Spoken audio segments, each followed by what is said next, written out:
وَلَقَدْ يَسَّرْنَا الْقُرْآنَ لِلذِّكْرِ فَهَلْ مِن مُّدَّكِرٍ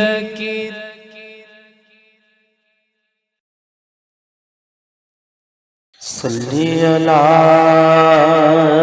نبینا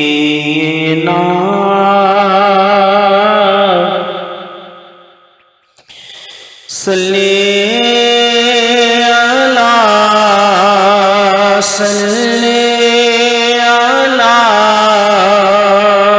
محمد صلی علی کریمنا صلی علی محمد ہم بھی مدینے جائیں گے آج نہیں تو کل صحیح آقا ہمیں بلائیں گے آقا ہمیں بلائیں گے آج نہیں تو کل صحیح صلی علی کریمنا صلی علی محمد صلی علی طبیبنا صلی علی محمد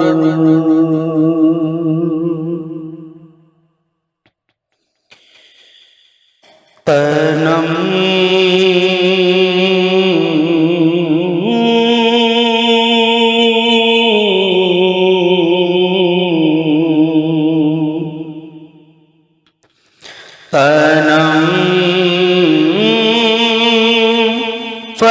فرسودہ جا پارا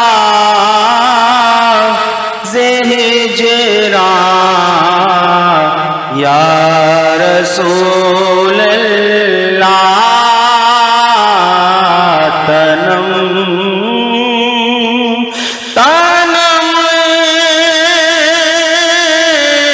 فرسودہ جا پارا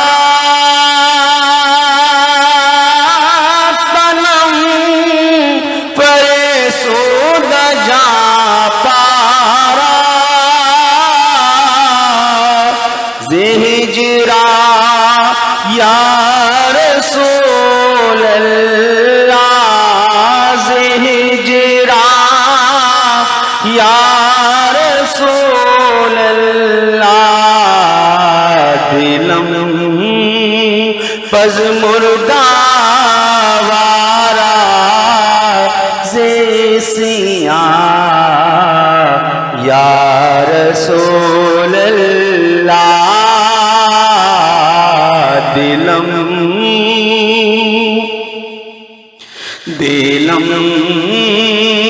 پز مردہ وارا زیسیاں یا رسول اللہ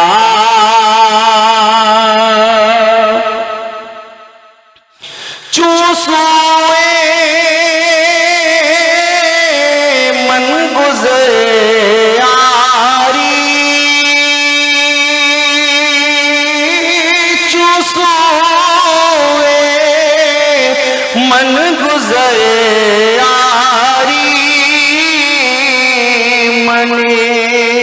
مسکین ناداری منے مسکین ناداری فدائے نقش نالین فدائے نقش نالین فدائے نقش نالین کنم جان یا رسول اللہ فدائے نقش نالین کنم جان یا رسول اللہ تنم فرسودہ جا پارا زہجران یا رسول اللہ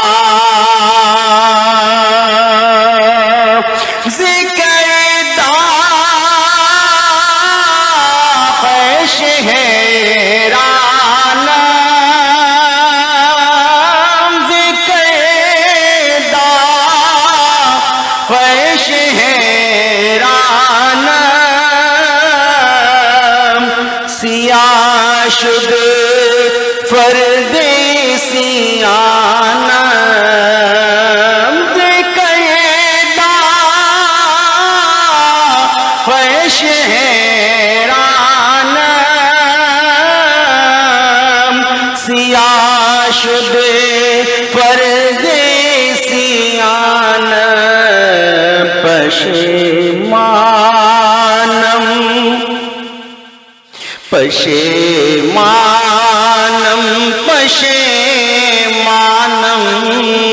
پشیمان یا رسول اللہ پشیمانم پشیمانم پشیمانم پشیمانم پشیمانم پشیمان یا رسول اللہ ذکرنا خوش حیرانم سیاہ شد فردیسیانم پشیمانم پشیمانم پشیمان یا رسول اللہ تنم فرسودہ جا پارا زہجران یا رسول اللہ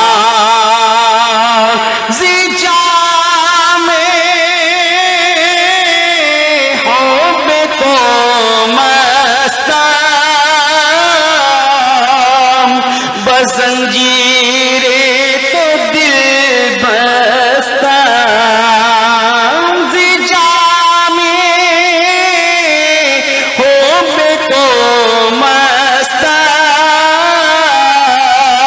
بزنجیر تو دل بستہ نمی گویم کہ من ہستہ نمی گویم کہ من ہستم سخندان یا رسول اللہ اگر جامی کو زنجیروں میں جکڑ دیا جائے تو اس کا جو دل ہے وہ حضور کے عشق میں مست ہوگا زی جام حب تو مستم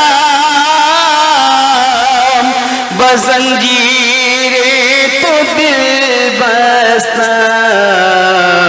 نمی گویم کہ من ہستم سخندان یا رسول اللہ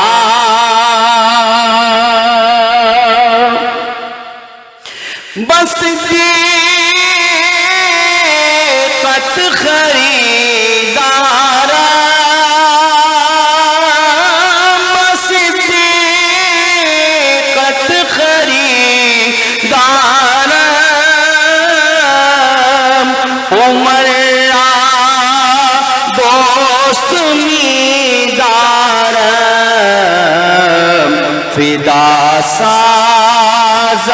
فدا سازم دل و جارا با عثمان یا رسول اللہ تنم فرسودہ جا پارا زہجران یا رسول اللہ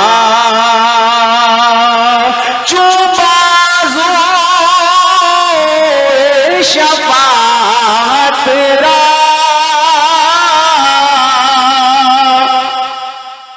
کشائی بر گناہگارا چو بازو شفاعت را کشائی بر گناہگارا کن محروم جا میرا درا یا رسول اللہ مکن محروم جا میرا درا یا رسول اللہ تنم فرسودہ جا پارا زہجران یا رسول اللہ دلم پز مردہ وارا زیسیاں یا رسول اللہ محبت کے ساتھ پڑھیے صلی اللہ علیہ یا رسول اللہ وسلم علیہ یا حبیب اللہ سر لامکہ سے طلب ہوئی سر لامکہ سے طلب ہوئی سر لامکہ سے طلب ہوئی سوئے منتہا وہ چلے نبی سر لامکہ سے طلب ہوئی سر لامکہ سے طلب ہوئی سوئے منتہا وہ چلے نبی کوئی حد ہے ان کے عروج کی کوئی حد ہے ان کے عروج کی صلو علیہ وآلہ صلو علیہ وآلہ صلو علیہ وآلہ صلو علیہ وآلہ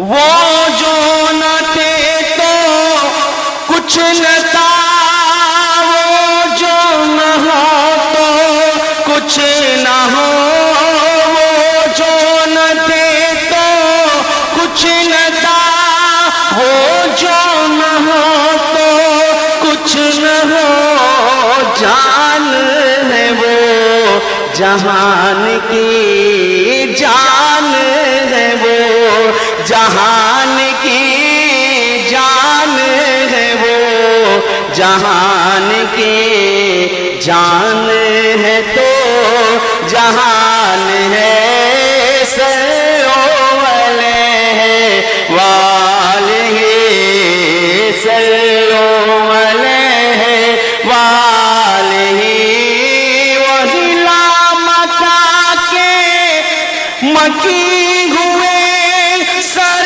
عرش تخت نشین ہوئے وہی لامکہ کے مکی ہوئے سر عرش تخت نشین ہوئے وہ نبی ہے جن کے ہے یہ مقام وہ نبی ہے جن کے ہے یہ مقام وہ نبی ہے جن کے ہے یہ مقام وہ خدا ہے جس کا مکان نہیں صلو علیہ وآلہ صلو علیہ وآلہ صلو علیہ وآلہ عرش پہ تازہ چھیڑ چھاڑ فرش پہ طرفہ دھوم دھام عرش پہ تازہ چھیڑ چھاڑ فرش پہ طرفہ دھوم دھام کان جدھر لگائیے کان جدھر لگائیے کان جدھر لگائیے آقا تیری ہی داستان ہے صلو علیہ وآلہ صلو علیہ وآلہ صلو علیہ وآلہ کروں تیرے نام پہ جا فدا نہ بس ایک جا دو جہاں فدا کروں تیرے نام پہ جا فدا نہ بس ایک جا دو جہاں فدا دو جہاں سے بھی نہیں جی بھرا کروں کیا کروڑوں جہاں نہیں صلو علیہ وآلہ صلو علیہ وآلہ محبت اور عقیدت کے ساتھ اپنے استاد محترم کا نعروں سے استقبال کیجئے نعرہ تکبیر نعرہ تکبیر نعرہ رسالت نعرہ رسالت نعرہ تحقیق نعرہ غوثیہ علماء اہل سنت الحمدللہ رب العالمین والصلاة والسلام على سید الانبیاء والمرسلین وعلى آلہ واصحابہ اجمعین اما بعد فاعوذ باللہ من الشیطان الرجیم بسم اللہ الرحمن الرحیم قال الله تبارك وتعالى في القرآن المجيد والفرقان الحميد إن الصلاة كانت على المؤمنين كتابا موقوتا صدق الله العلي العظيم وصدق رسوله النبي الأمين قرآن عظیم کی ایک آیت مقدسہ جس میں نماز کے اوقات سے متعلق بیان ہے کہ اللہ تعالیٰ نے نماز مسلمانوں پر ایک مقررہ وقت میں فرض کی ہے، یعنی ایک ٹائمنگ ہے، اس ٹائمنگ میں آپ کو یہ نماز یہ فریضہ ادا کر لینا ہے۔ اس آیت کے پڑھنے کا مقصد یہ ہے کہ نماز کی شرائط کا بیان کیا جائے، کیونکہ نماز اسی وقت درست ہو سکتی ہے کہ جب اس کی تمام تر شرائط کا علم ہمیں حاصل ہو اور اس کی ہر کنڈیشن ہر شرط کو ہم پورا کر رہے ہوں، اور یہ چیزیں بغیر سیکھے نہیں آ سکتی ہیں۔ دوسری چیز عبادت کی تکمیل کے لیے فرائض ہوتے ہیں، فرائض بھی ضروری ہیں، ایک فرض بھی ترک ہو گیا تو پھر وہ عبادت پوری نہیں ہوتی. جیسے حج ہے، حج میں 2 فرائض ہیں، وقوف عرفات اور طواف بیت اللہ، یہ 2 فرض ہیں. تو ایک بھی اگر چھوٹ گیا تو حج نہیں ہوگا. اور وقوف عرفہ کا تو ایک مخصوص وقت ہے کہ اس وقت سے اس وقت میں کرنا ہی ہوگا، اگر وقت نکل گیا تو ختم ہے. طواف کے لیے وقت بہت طویل ہے، وہ کیا جا سکتا ہے، لیکن بہرحال کسی نے کیا ہی نہیں طواف تو اس کا حج نہیں ہوگا. معلوم یہ ہوا کہ کسی عبادت کے لیے جو بنیادی اجزاء ہوتے ہیں، ان بنیادی اجزاء کو اس عبادت کی حقیقت کہا جاتا ہے. تو حقیقت میں سے کوئی بھی چیز اگر آپ کم کر دیں گے تو وہ شے معدوم ہو جائے گی. اس کا مطلب یہ ہوا کہ فرض ادا کرنا بھی لازم اور ضروری ہے. وضو کے 4 فرائض ہیں، ایک بھی چھوڑ دیں گے تو وضو ہو جائے گا، یعنی وضو کا وجود ہی پیدا نہیں ہوگا. 3 چیزیں دھونی ہیں اور سر کا ایک کا مسح کرنا ہے.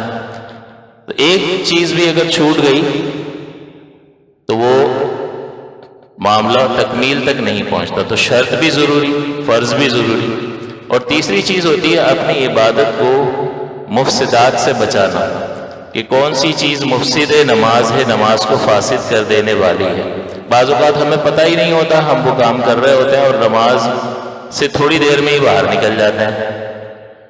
تو لا علمی کی وجہ سے انسان بہت بڑا نقصان کرتا ہے. جیسے میں نے پچھلے دنوں میں اکثر منع کرتا ہوں کہ نبی کریم صلی اللہ علیہ وسلم نے منع فرمایا کہ نماز کے لیے دوڑتے ہوئے مت آؤ. اب وہ پہلے جلدی نہیں آئیں گے، لیکن چلو کسی کی کوئی وجہ ہوئی، ویلڈ ریزن تھا اور اس کو دیر ہو گئی، اب وہ نماز کے لیے ہمارا دیکھ رہا ہے کہ رکوع ہو گیا، اب وہ دوڑ لگاتا ہے. حضور نے اس سے منع فرمایا، کیونکہ یہ آپ کی ہماری بھلائی کے لیے منع فرمایا کہ بعض اوقات جلدی میں انسان گر جائے، چوٹ وغیرہ لگ جائے اور لیٹ ہو جائے گا اور تکلیف میں بھی مبتلا ہوگا. تو حضور نے فرمایا بالکل وقار کے ساتھ ہو، اب آؤ اپنا ایک وقار قائم رکھو. دوڑتا ہوا آدمی اور وقار کے ساتھ چلتا ہوا آدمی، آپ کو فرق لگے گا یا نہیں؟ تو حضور نے فرمایا وقار کے ساتھ آؤ اور جتنی نماز ملے اسے پڑھ لو اور باقی جو رہ جائے اسے بعد میں ادا کر لو. لیکن ہم منع کرتے رہتے ہیں، لیکن ہو سکتا ہے حسن ظن یہ ہوتا ہے کہ بھائی اسے یہ مسئلہ معلوم نہیں ہوگا. ایسا تو نہیں ہوگا کہ سننے کے بعد بھی دوڑ رہا ہے، یہ نہیں ہونا چاہیے. یہ تو پھر نہ سیکھنے والا ذہن ہے اور یہ چیز نہیں ہونی چاہیے. سیکھ لیا، سمجھ لیا، سن لیا تو پھر اس کے مطابق انسان کا عمل ہونا لازم اور ضروری ہے. تو اب وہ وضو کر کے آئیں گے نا تو دیکھ رہے ہوں گے کہ امام صاحب رکوع میں ہیں، اب وہ وہاں سے وضو خانے سے دوڑ، اب اللہ نہ کرے پانی ہے، پیر پھسل جائے اور ہڈی وغیرہ بھی ٹوٹ جائے، انسان بہت کمزور ہے، سر میں کوئی شدید چوٹ لگ سکتی ہے. اس لیے احتیاط کا تقاضا ہے. حضور کے فرمان کو پیش نظر رکھیں گے تو نقصان سے محفوظ رہ جائیں گے. اور پھر ہوتا یہ ہے کہ آستینیں یہاں تک چڑھی ہوتی ہیں، جلدی جلدی آئیں گے اور شامل ہو جائیں گے، اور شامل ہونے کے بعد ایک ایک آستین آرام سے نماز کے دوران وہ نیچے کر رہا ہے. اب اس کو یہ معلوم نہیں ہے کہ نماز کے اندر اگر آپ ایسا عمل کرو جو عمل کثیر ہو کہ جس کو دور سے دیکھنے والا کہے کہ یہ نماز میں نہیں ہے تو یہ نماز کو فاسد کر دے گا. اب آپ خود بتائیے کہ میں آیا وضو خانے سے، آستینیں چڑھی ہوئی تھی، جلدی سے میں شامل ہو گیا. اب آپ تصوراتی طور پر سوچیں، اب میں نماز میں یوں کر رہا ہوں، اب دونوں ہاتھ استعمال کر رہا ہوں یا نہیں؟ ایک کو سیدھا کر لیا اور دوسرے سے میں آستین نیچے کر رہا ہوں. دور سے دیکھنے والا کیا سمجھے گا؟ نماز میں نہیں ہے، تو یہ نماز کو فاسد کر دیا، باہر نکل گیا. اب یہ بیچارہ اس کو معلوم بھی نہیں ہے، یہ آیا بھی، اس نے اتنی مشقت بھی اٹھائی، نماز بھی پڑھی، لیکن نتیجہ صفر ہے. کیونکہ ہمیں عبادت وہ کرنی ہے جو اللہ کے رسول صلی اللہ علیہ وسلم نے ہمیں سکھائی ہے. تو ان تمام چیزوں کی رعایت کے شرط کا پورا کرنا، فرض کا پورا کرنا اور نماز کو مفسدات سے بچانا. اب وہ بعض اوقات ساتھ کوئی نماز پڑھ رہا ہوتا ہے تو وہ ایسی حرکتیں کرتا ہے کہ توجہ اس طرف چلی جاتی ہے. اب 2-3 دن پہلے کی بات ہے، میرے ساتھ ایک لڑکا نماز پڑھ رہا تھا، تو اب اس نے کیا کیا، دوران نماز قیام میں کھڑے ہیں، دوران نماز اس نے ٹوپی اتاری، ایک ہاتھ میں ٹوپی پکڑی اور بال سیٹ کر رہا ہے، اور پھر آرام سے ٹوپی پہن کے کھڑا ہو گیا. اب آپ بتائیے کہ اس کو دور سے دیکھنے والا کیا سمجھے گا؟ نماز میں سمجھے گا؟ یہ تو نماز فاسد کر کے بیچارہ پڑھ کے چلا گیا، ہاتھ میں نہیں آیا، اتنا تیزی سے نکل لیا، میری ایک رکعت زیادہ باقی تھی، میں دیکھتا رہ گیا، ملے تو بتا دوں، لیکن وہ فرار ہو گیا۔ اب بیچارہ آیا بھی، اتنی مشقت بھی اٹھائی، نماز بھی پڑھی، لیکن نماز فاسد کر دی اس نے۔ تو اب آپ یہ ذہن نشین رکھیں کہ شرط بھی پوری کرنا لازم، فرض بھی پورا کرنا لازم، اور اپنی عبادت کو نماز کو فاسد کرنے والی چیزوں سے بچانا بھی لازم۔ ایسے کچھ کھاتے ہوئے چل رہا تھا، کھاتے کھاتے مسجد میں آ گیا، نماز کا وقت ہو گیا تھا۔ اب جو کھا رہا تھا اس کے ذرات موجود ہے، نہ کلی کی نہ کچھ، امام کو دیکھا کہ رکوع میں، تو جلدی سے، اور اپنے آپ پہ بھروسہ کر لیا کہ میں جو ہے نا اس طرح منہ چلاؤں گا کہ تسبیحات پڑھوں گا کہ کوئی ذرہ اندر نہیں جائے گا، یا کلی کرنا لازم اور ضروری ہے تاکہ منہ کی صفائی ہو جائے، کوئی ذرہ نہ رہ جائے۔ اب وہ ذرہ کوئی خوراک کا رہ گیا اور نماز کے دوران اگر حلق سے نیچے اتر گیا، نماز فاسد ہو گئی۔ تو اس بات میں احتیاط لوگ نہیں کرتے ہیں۔ تو پہلی چیز یہ رکھیں کہ عبادت کا وجود کب پیدا ہوتا ہے؟ جب آپ شرائط پوری کر لیں، فرائض پورے کر لیں، اور ہر طرح کے نقصان سے اس کو ختم کر دینے والی، آپ کی عبادت کو ختم کرنے والی چیزوں سے آپ بچا لیں۔ تو شرط کا جاننا بھی ضروری، فرض کا جاننا بھی ضروری، اور جو چیزیں نماز کو فاسد کر دیتی ہے ان کا جاننا بھی ضروری۔ اور بالکل عقلی مثال ہے، آسان، کہ آپ فصل اگانے کے بعد بے پرواہ تو نہیں ہو جاتے نا، اور فکر بڑھ جاتی ہے کہ اس کی حفاظت کریں تاکہ یہ جلدی سے فصل کاٹ کے ہم پھل حاصل کر لیں۔ تو اس سے پہلے کیا موسم حملہ نہیں کر سکتا، سیلاب نہیں آ سکتا، سب کچھ آ سکتا ہے، حشرات الارض، ٹڈیاں وغیرہ، یہ جانور حملہ کر دیتے ہیں آپ کی فصل پر۔ تو جب آپ کی عبادت کی فصل تیار ہو گئی تو اس کی حفاظت بھی ہماری ذمہ داری ہے۔ لہٰذا یہ ان چیزوں کی رعایت کریں گے شریعت کی روشنی میں سیکھ کر، تو پھر ہم عبادت وہ کر رہے ہوں گے جو شریعت ہم سے مطالبہ کر رہی ہے۔ ورنہ تو وہ کاپی پیسٹ ہوتا ہے، دیکھ دیکھ کے چند چیزیں سیکھ لیں اور معلوم ہی نہیں، اور ساری زندگی کرتے رہے، تو یہ بہت بڑے نقصان کا باعث ہوتا ہے۔ شرط اور فرض میں فرق یہ ہوتا ہے، پہلے بھی آپ کو ذکر کیا تھا کہ شرط عبادت سے پہلے ہوتی ہے اور فرض عبادت کے اندر ہوتا ہے۔ لہٰذا جب یہ دو لفظ استعمال کیے جائیں تو لفظ کو سنتے ہی آپ کے ذہن میں پورا تصور واضح ہو جانا چاہیے۔ اگر میں کہوں نماز کی شرط یہ ہے تو آپ کے ذہن میں کیا آنا چاہیے کہ نماز شروع ہونے سے پہلے والی ضروری چیزوں کی بات کر رہے ہیں۔ اور اگر میں کہوں فرض یہ ہے نماز میں، تو آپ کے ذہن میں یہ واضح طور پر تصور پیدا ہونا چاہیے کہ میں نماز کے اندر والی لازمی اور ضروری چیزوں کا ذکر کر رہا ہوں۔ وضو میں فرض یہ ہے، تو اب جیسے میں نے فرض کا نام لیا تو آپ کو یہ معلوم ہو جانا چاہیے کہ وضو کے اندر جو لازمی چیزیں ہیں ان کا تذکرہ ہو رہا ہے۔ حج کی شرائط یہ ہیں، اس کا مطلب کیا ہے؟ حج سے پہلے باہر احرام وغیرہ یہ ساری چیزیں آپ کو کر لینی ہیں، اس کے بعد آپ کو صلی اللہ علیہ اس کا وقت ہے، حل ہے وغیرہ ساری چیزیں ہیں، تو یہ شرائط پہلے ہیں۔ اور عبادت شرط کا لفظ آئے تو آپ سمجھ جائیں کہ عبادت سے پہلے والی لازمی چیزوں کا ذکر ہے۔ فرض کا تذکرہ ہو تو عبادت کے اندر جو ضروری چیزیں ہیں ان کا ذکر ہے۔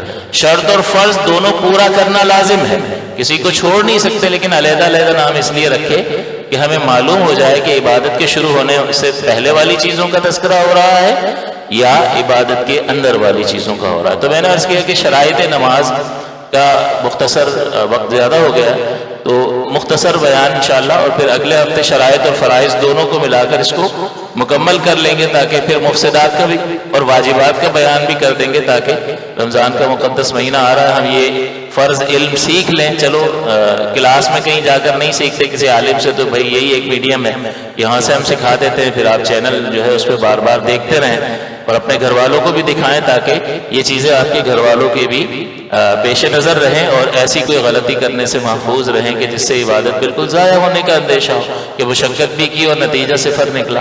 اللہ تعالیٰ غفور الرحیم ضرور ہے، ہمارے ذہن میں فوراً ہی خیال پیدا ہو جاتا ہے، وہ غفور الرحیم ضرور ہے، لیکن آپ یہ سوچیں کہ جو حضور لائے ہیں اس کو صحیح طرح سے سیکھ کر ادا کریں۔ اب آپ یہ سوچیں کہ اب اگر کوئی کمی کوتاہی انسانی حیثیت سے رہ گئی ہوگی تو اللہ تعالیٰ غفور الرحیم ہے۔ یہ نہیں کہ بیڑا غرق کر دیا اور کہا اللہ تعالیٰ غفور الرحیم ہے۔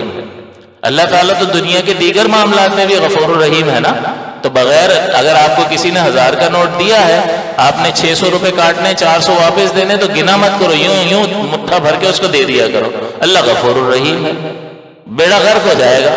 تو وہاں یہ نہیں سوچیں گے دنیاوی نقصان کے اعتبار سے، لیکن یہاں سوچیں گے۔ تو یہ شیطانی دھوکہ ہے، یاد رکھنا، شیطانی دھوکہ ہے۔ اپنی سی کوشش پوری کریں، اس کے بعد اللہ تبارک و تعالیٰ کی رحمت میں بھروسہ رکھیں کہ انسانی حیثیت سے جو میں کر سکتا تھا میں نے سیکھا، میں نے یاد رکھا، اور میں ان تمام چیزوں کی رعایت کرتے ہوئے عبادت کو ادا کر رہا ہوں۔ اب انسان ہوں، وہ بڑی عظمت والی ذات ہے، اس کی عبادت کا حق ادا کرنا تو میرے بس کا روگ نہیں ہے، لہٰذا کچھ نہ کچھ تو ضرور، توجہ بھی بعض اوقات کہیں جا رہی ہے، کچھ ہو رہا ہے، بہت کچھ ہو جاتا ہے۔ تو اسی لیے رحمت دو عالم صلی اللہ علیہ وسلم، حالانکہ حضور کو اللہ کی کس قدر معرفت ہے، سلام پھیرنے کے فوراً بعد 3 بار استغفر اللہ استغفر اللہ استغفر اللہ فرمایا کرتے، ہمیں سکھا گئے کہ اس عبادت کرنے کے بعد بھی یہ استغفار کرو کہ اس بارگاہ میں حاضر ہوئے اور توجہ تمہاری کہاں کہاں گئی ہے۔ آپ خود سوچیں کہ آپ مجھ سے بات کر رہے ہو اور میں وہاں دیکھوں، آپ کو اچھا لگے گا؟ بالکل اچھا نہیں لگے گا۔ تو یہ اللہ کی رحمت متوجہ ہوتی ہے نماز میں، تو کس قدر خشوع اور خضوع اور پرسکون ہونا چاہیے انسان کو۔ دوبارہ اللہ غفور الرحیم ہے، لیکن شیطانی دھوکے سے اپنے آپ کو بچانے کی بہت زیادہ ضرورت ہے۔ 6 شرائط نماز ہیں، جس میں وقت، طہارت، ستر عورت، استقبال قبلہ، نیت اور تکبیر تحریمہ۔ وقت کا کیسے آپ کو پتہ چلے گا؟ اذان ہوتے ہی پتہ چل جاتا ہے۔ وقت شرط ہے۔ ابھی آپ عشاء کی نماز آج کی پڑھ سکتے ہیں، کیوں؟ وقت ہی نہیں ہوا، اس کا مطلب ٹائم شرط ہے، وقت آئے گا تو اس کے بعد آپ نماز ادا کریں گے۔ فجر کا وقت جو ہے وہ صبح صادق سے لے کر طلوع فجر، یعنی فجر کی جیسے ہی پہلی کرن پھوٹے گی اس وقت فجر کا وقت ختم ہو جائے گا۔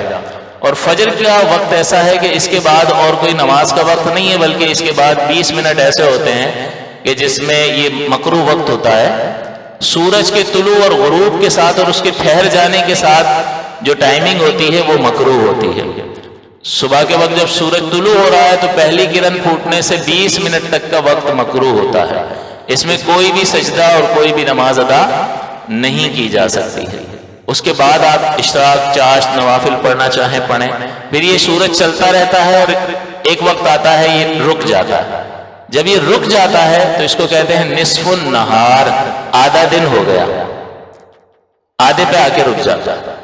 اب یہ جتنی دیر ٹھہرا رہے گا یہ سارا کا سارا مکروہ وقت ہوتا ہے، اس کو ضحوائے کبریٰ کہتے ہیں، اور ہم غلطی سے اس کو زوال کا وقت کہہ دیتے ہیں، حالانکہ زوال کا وقت مکروہ نہیں ہوتا، زوال کا وقت تو ظہر کا وقت ہوتا ہے۔ یہ جتنی دیر سورج ٹھہرا رہا اس کو کہتے ہیں ضحوائے کبریٰ، یہ 30 سے 35 منٹ کا وقت ہوتا ہے۔ اس وقت میں بھی کوئی سجدہ، کوئی نماز نہیں ہوگی۔ آپ نے آیت سجدہ اگر پڑھی ہے تو اس کو ڈیلے کر دیں، پہلے سے پڑھ رکھی ہے تو اس وقت میں سجدہ نہیں کر سکتے ہیں۔ تو یہ سورج جتنی دیر ٹھہرا رہے گا یہ 30 سے 35 منٹ کا وقت ہوتا ہے۔ آپ ضحوائے کبریٰ کیلنڈر میں دیکھیں گے تو آپ کو مل جائے گا۔ پھر یہ سورج جیسے ہی چلنا شروع ہوگا تو جیسے ہی موومنٹ شروع ہوگی سورج کی تو اس کو کہتے ہیں زوال، کہ اب یہ زوال شروع ہوا۔ تو زوال کا وقت عین ظہر کا وقت ہوتا ہے، کہ اب سورج زوال کا وقت مطلب چلنا شروع ہوا۔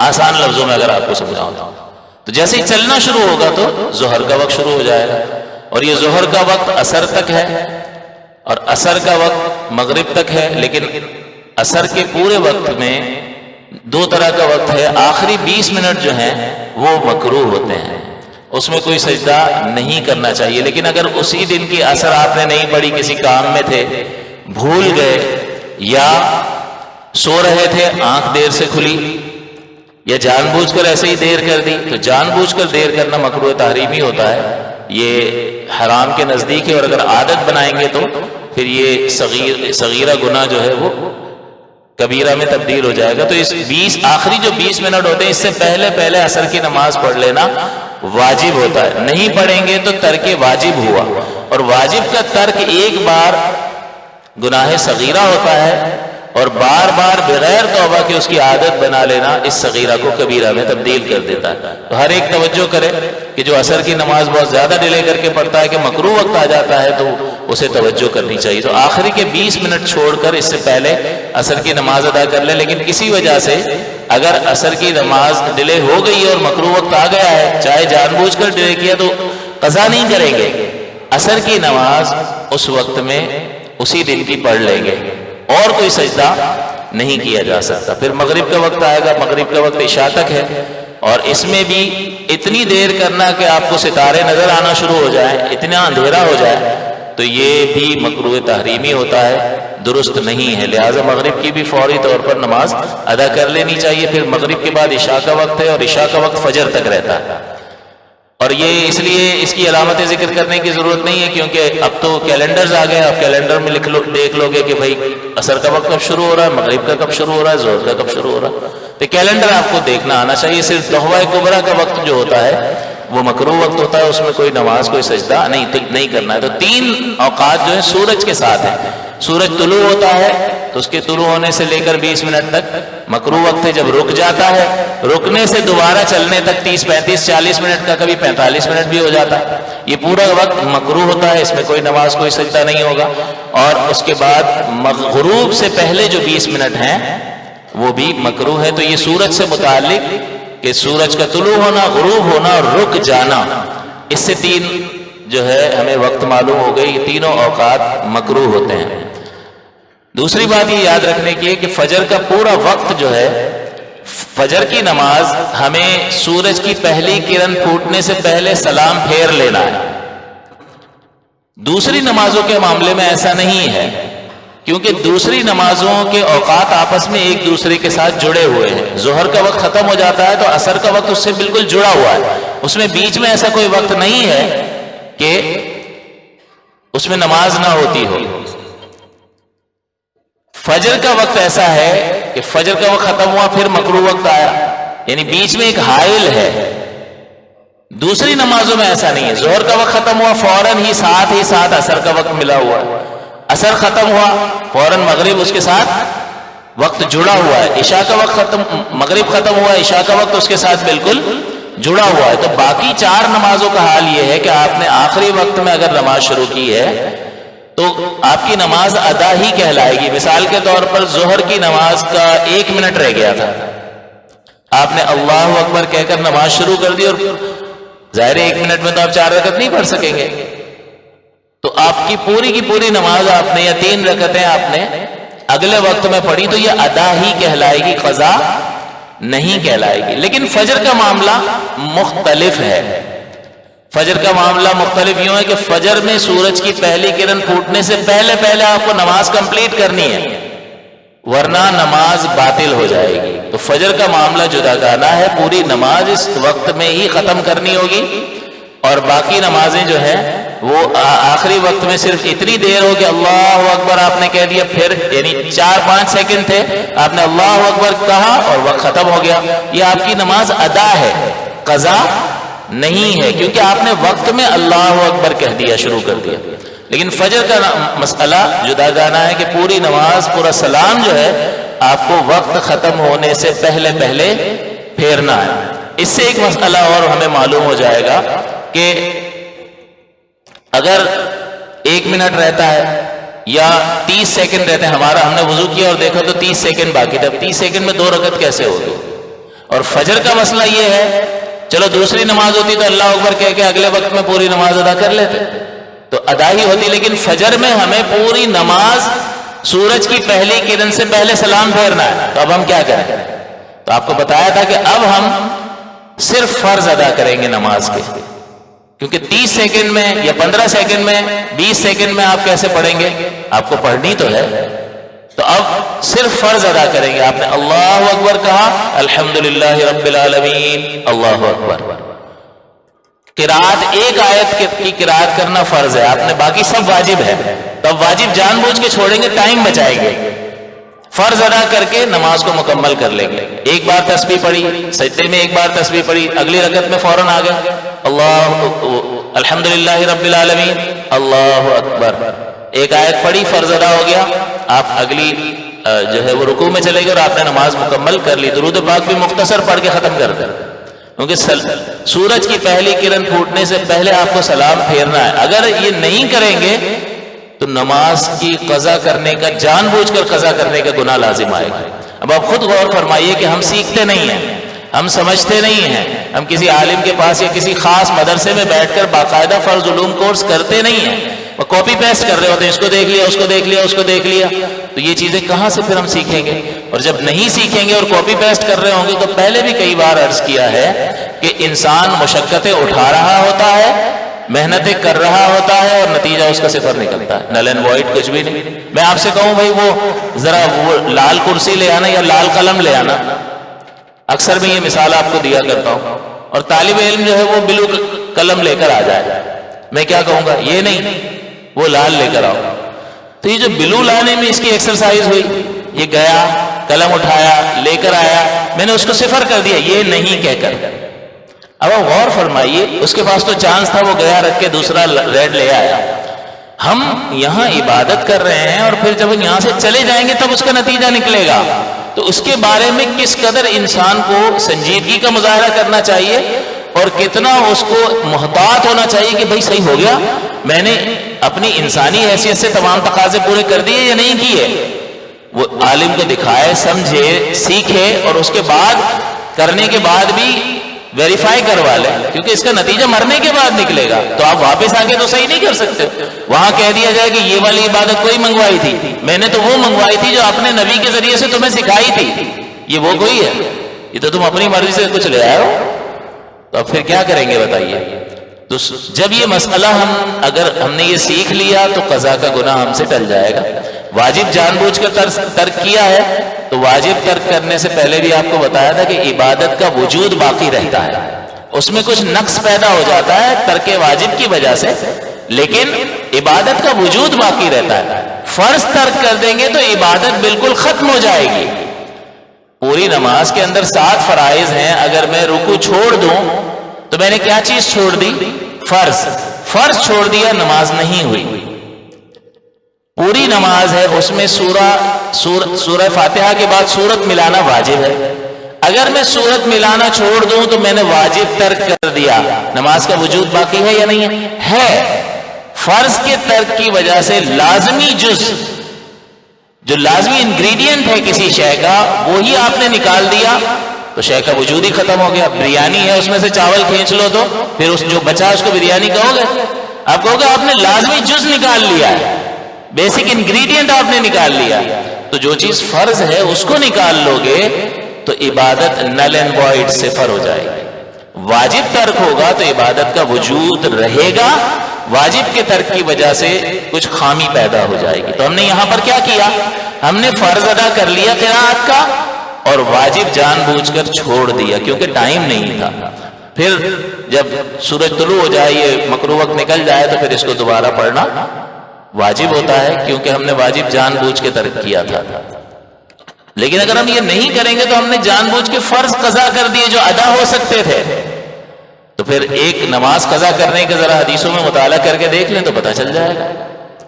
گاڑی نکلنے کی ہوتی ہے تو کیسے بھاگ رہا ہوتا ہے ٹرین پکڑنے کے لیے، یہاں یار چھوڑو پڑھ لیں گے، یوں کمل ہٹائے گا، 2 منٹ رہ گئے.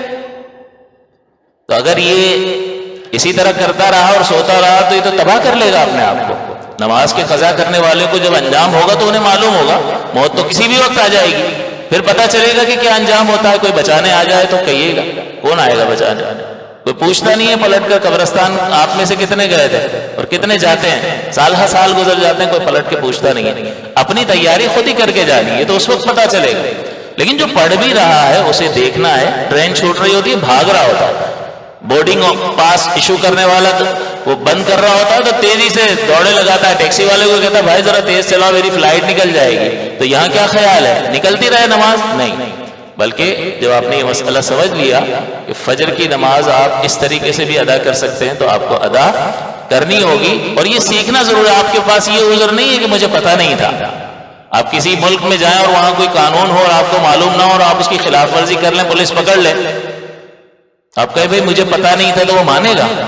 لا علمی عذر نہیں ہے، لا علمی عذر نہیں ہے. ہم نے نبی بھیجے، ہم نے اتنی کتاب نازل کی ہے، سب کچھ تو تمہیں دے دیا. اب اگر تم نہ سیکھو اور آنکھیں بند کر لو اور اس سے تعلق ہی قائم نہ کرو، پھر آخر میں آ کر کہو تو مجھے پتہ نہیں تھا، تو پھر یہ کیسے ہو سکتا ہے؟ تو یہ لوجک تو ہم ایکسپٹ کرتے ہی نہیں ہیں اپنے کاموں میں بھی کہ مجھے پتہ نہیں تھا. بھئی اس ملک میں آئے ہو تو اس ملک کے قانون کو پہلے سمجھو اور پھر یہاں رہو. اگر نہیں سمجھو گے اور کوئی وائلیشن کیا، خلاف ورزی کی ہے تو سزا ملے گی، پھر یہ کہ آئی ڈنٹ نو، مجھے پتا نہیں تھا، یہ نہیں چل سکتا۔ تو یہ وقت کو سمجھنے کی ضرورت ہے کہ وقت جو ہے باقی جن نمازوں کا جڑا ہوا ہے اس میں تو آپ اللہ اکبر کہہ کر اگلے وقت میں داخل ہو سکتے ہیں، باقی فجر جو ہے وہ آپ کو پوری سورج کے طلوع ہونے پہلی کرن سے پہلے ہی السلام علیکم ورحمۃ اللہ آپ کو کرنا۔ اتحیات آپ کو پوری پڑھنی ہوگی، کیونکہ اتحیات جتنا بیٹھنا آپ پر فرض ہے، تو یہ فرض تو ادا کرنا ہے، تو ظاہر اتنی دیر بیٹھیں گے تو اتحیات پڑھنا واجب ہے، تو پڑھ ہی لیں گے، ظاہر اتحیات تو پوری پڑھیں گے، اور اس کے بعد سلام کا لفظ جو ہے اتحیات کے بعد اللہم صلی علی محمد کہہ کر نکل جائیں گے نماز سے تیزی کے ساتھ۔ یعنی آپ درود ابراہیمی پورا پڑھنے لگ جاؤ، یہ سنت قریب ہے نا، مطلب یہ درود پڑھنا، تو کوئی اور درود چھوٹا سا پڑھ کر جلدی سے سورج کے طلوع ہونے سے پہلے آپ نماز سے باہر نکلنا آپ پر لازم ہوگا۔ اللہ تعالیٰ سے دعا ہے کہ اللہ تعالیٰ ہمیں ان مسائل کو یاد رکھ کر سیکھ کر عبادات کرنے کی توفیق عطا فرمائے۔ آمین۔ وآخر دعوانا الحمدللہ رب العالمین۔